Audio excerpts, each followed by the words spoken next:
આ 10 દિવસની શિબિર છે, જેમાં રાહુલજી આજે અહીંયા ત્રીજા દિવસે આવીને આખી પ્રોસેસને સમજવાની, કાર્યકર્તાઓ, અમારા પક્ષના પ્રમુખો, જિલ્લા પ્રમુખો છે,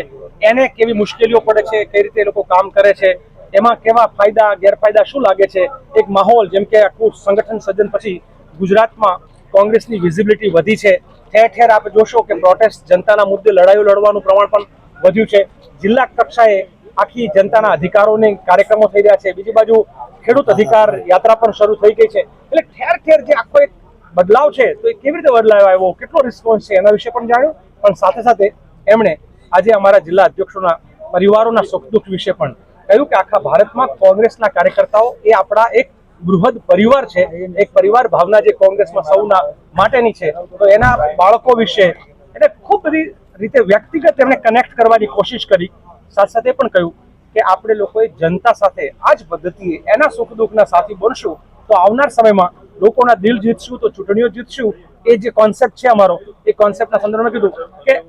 कुछ लोग हैं वो सिर्फ सत्ता के लिए राजनीति करते हैं और हम देश और देशवासियों के लिए राजनीति करते हैं। तो अब ये जो फर्क है, ये फर्क विषय राहुल जी कीधुं,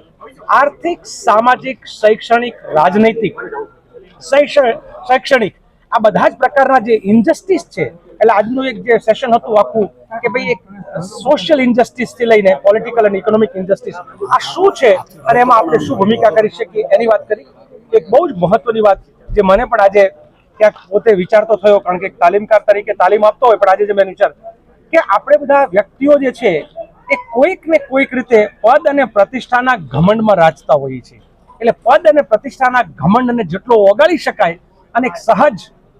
શાલીન કાર્યકર્તા બની શકાય એટલા આપણે લોકોની વધારે નજીક જઈ શકશું। એટલે આ કાર્યકર્તાઓને આજે સરસ શીખવણ આપી અને આવનાર સમયમાં રાહુલજી એ ખૂબ બધા સાથે વ્યક્તિગત કેવી રીતે કનેક્ટ થઈએ એના માટે લોકોની 18 તારીખે ફરીથી આવે છે, સંભાવના પૂરી।